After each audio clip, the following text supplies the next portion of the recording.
Mbola falitafaraka aminao indray ny tenako atao anatin'izao fandaharana Fantaro Ny Marina izao dia akasitrahana ianao izay fampanaraka tsy tapaka ny fandaharana ary isorana manokana ihany koa ny MCTV izay mikarakara an'izao fandaharana izao.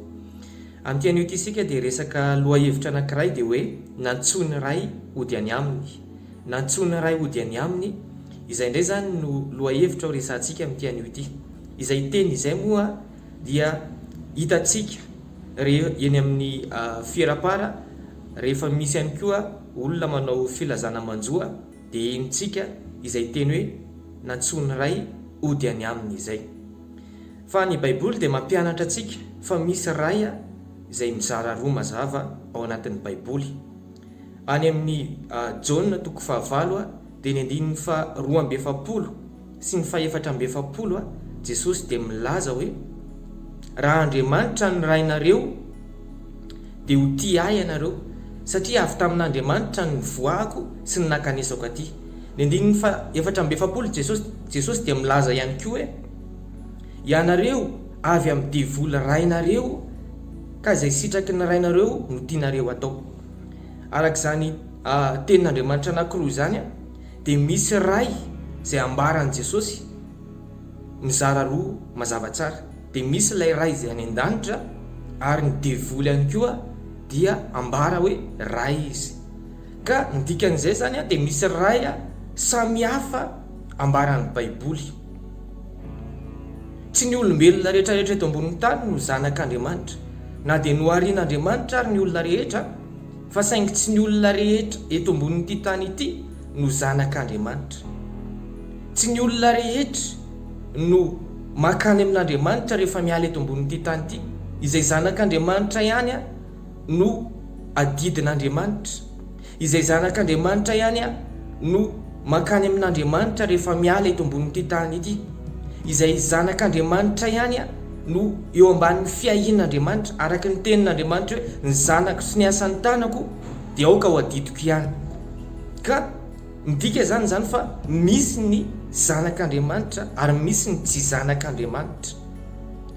Ny mahatonga ny olona anankiray ho lasa zanak'Andriamanitra dia ilay ambaran'ny tenin'Andriamanitra any amin'ny Jaona 1:12 hoe izay rehetra nandray azy dia nomeny hery ho tonga zanak'Andriamanitra dia izay mino ny anarany. Ny fomba tokana izay hahatonga ny olona anankiray ho lasa zanak'Andriamanitra dia ny fandraisana an' Jesosy, ny finoana an' Jesosy sy ny fandraisana an' Jesosy ho tompo sy ho mpamonjy ny fiainana manokana. Izay ihany ny lalana tokana izay mahatonga ny olona anankiray ho zanak'Andriamanitra. Jesosy ihany, tsy misy lalana hafa ankoatran'i Jesosy. Jesosy dia milaza amin'ny Jaona 4:9 hoe izao ny lalana sy fahamarinana ary fiainana, tsy misy makany amin'iray afa-tsy amin'ny alalako. Ka mba ahafahan'ny olona anankiray makany amin'Andriamanitra rehefa miala eto ambonin'ity tany ity dia amin'ny alalan'i Jesosy. Amin'ny alalan'i Jesosy rery ihany, tsy maintsy mandray an'i Jesosy sy mino an'i Jesosy ny olona anankiray vao tonga zanak'Andriamanitra. Ary izany dia safidy malalaka izany. Safidy na Andriamanitra tenany ary dia tsy afaka manery ny olona ho tonga zanak'Andriamanitra, fa safidy malalaka ny manapa-kevitra hoe handray an'i Jesosy zany. Tsy azo ifaniriana zany zavatra zany fa safidy ny tsiraray avy. Kanefa izany safidy zany nefa no mamaritra ny fiainana mandrakizay ny tsiraray avy. Tena misy ny fiainana mandrakizay ary tena misy ny fahaverezana mandrakizay satria ny Baiboly no manambara an'izany. Ny Baiboly dia milaza fa misy ny fiainana mandrakizay miaraka amin'Andriamanitra ary misy kosa nefa ny fahaverezana mandrakizay, misy ny fikotroan'ify sy ny fitomaniana mandrakizay izay any amin'ny fahaverezana.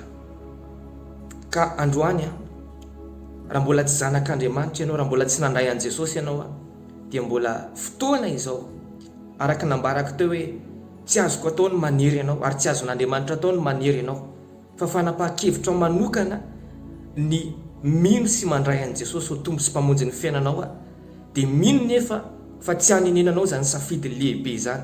Satria raha mandray an'i Jesosy ianao dia ho tonga zanak'Andriamanitra ianao, tonga ho adidin'Andriamanitra ianao, manomboka eo dia Andriamanitra mandray tanana ny fiainanao ary izay zanak'Andriamanitra ihany no mpandova an'Andriamanitra sady mpiray lova amin'i Jesosy Kristy. Ary Andriamanitra dia tena tia anao sady mbola vonona izy ny amindra fo aminao n'inona fahadisoana rehetra vitanao ninona fahotana zay nataonao rehetra raha ohatra ka tena iverina amin'Andriamanitra ianao dia vonin'Andriamanitra amela ny fahadisoanao ray manontolo ary amafany ny fahotanao rehetra ka amin'izao ankehitriny izao dia miverena amin'Andriamanitra fa mbola vonina ny andrayanao Jesosy Kristy. Makasitraka anao naaraka hatramin'ny farany fandaharana dia mirary soa tahiny Jesosy daholo.